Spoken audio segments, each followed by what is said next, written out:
ನಯಸೇನನು ಸಾಮಾನ್ಯ ಶಕ ಸುಮಾರು 12ನೇ ಶತಮಾನದಲ್ಲಿ ಧಾರವಾಡ ಜಿಲ್ಲೆಯ ಮುಳಗುಂದದಲ್ಲಿ ಜನಿಸಿದನು. ಈತನು ಧರ್ಮಾಮೃತ ಎಂಬ ಚಂಪು ಕಾವ್ಯ ಕೃತಿಯನ್ನು ರಚಿಸಿದ್ದಾನೆ. ಕನ್ನಡದಲ್ಲಿ ಕಾವ್ಯ ರಚನೆಯ ಸಮಯದಲ್ಲಿ ಸಂಸ್ಕೃತ ಶಬ್ದಗಳನ್ನು ಸೇರಿಸುವ ಬಗ್ಗೆ ನಯಸೇನನು ಆಕ್ಷೇಪವನ್ನು ವ್ಯಕ್ತಪಡಿಸುತ್ತಾನೆ. ಕಾವ್ಯ ರಚಿಸುವುದಾದರೆ ಕನ್ನಡದಲ್ಲಿ ರಚಿಸಬೇಕು, ಇಲ್ಲವೇ ಸಂಸ್ಕೃತದಲ್ಲಿ ರಚಿಸಬೇಕು. ಇವೆರಡನ್ನು ಬೆರೆಸಿ ಕಾವ್ಯ ರಚನೆ ಮಾಡಿದರೆ ಅದು ಎಣ್ಣೆ ತುಪ್ಪಗಳ ಮಿಶ್ರಣದಂತೆ ಆಸ್ವಾದ ಆಗುತ್ತದೆ ಎಂಬುದು ಆತನ ಅಭಿಪ್ರಾಯ.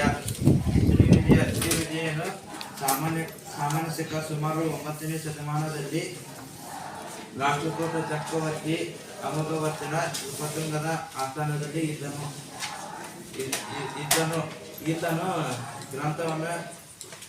ಈತನು ಒಂದು ಗ್ರಂಥವನ್ನು ರಚಿಸಿದ್ದಾನೆ.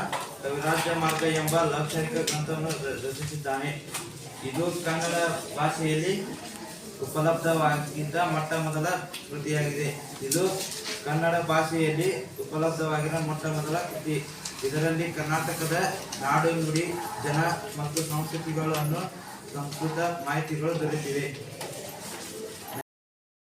ಸಾಮಾನ್ಯ ಶಕ ಸುಮಾರು 18ನೇ ಶತಮಾನದಲ್ಲಿ ಧಾರವಾಡ ಜಿಲ್ಲೆಯ ಮುಳಗುಂದದಲ್ಲಿ ಜೀವಿಸಿದನು. ನಯಸೇನನು ಎಲ್ಲಿ ಜನಿಸ್ತಾನಂದ್ರೆ ಸಾಮಾನ್ಯ ಶಕ ಸುಮಾರು 12ನೇ ಶತಮಾನದಲ್ಲಿ ಧಾರವಾಡ ಜಿಲ್ಲೆಯ ಮುಳಗುಂದದಲ್ಲಿ ಜನಿಸ್ತಾನ. ಈತನು ಧರ್ಮಾಮೃತ ಎಂಬ ಚಂಪು ಕಾವ್ಯವನ್ನು ಕೃತಿಯನ್ನು ರಚಿಸ್ತಾನ. ಕೃತಿಯ ಹೆಸರೇನೆಂದರೆ ಧರ್ಮಾಮೃತ ಎಂಬ ಚಂಪು ಕಾವ್ಯ ಕೃತಿಯನ್ನು ರಚಿಸ್ತಾನ. ಕನ್ನಡದಲ್ಲಿ ಕಾವ್ಯ ರಚನೆಯ ಸಮಯದಲ್ಲಿ ಸಂಸ್ಕೃತ ಶಬ್ದಗಳನ್ನು ಸೇರಿಸುವ ಬಗ್ಗೆ ನಯಸೇನನ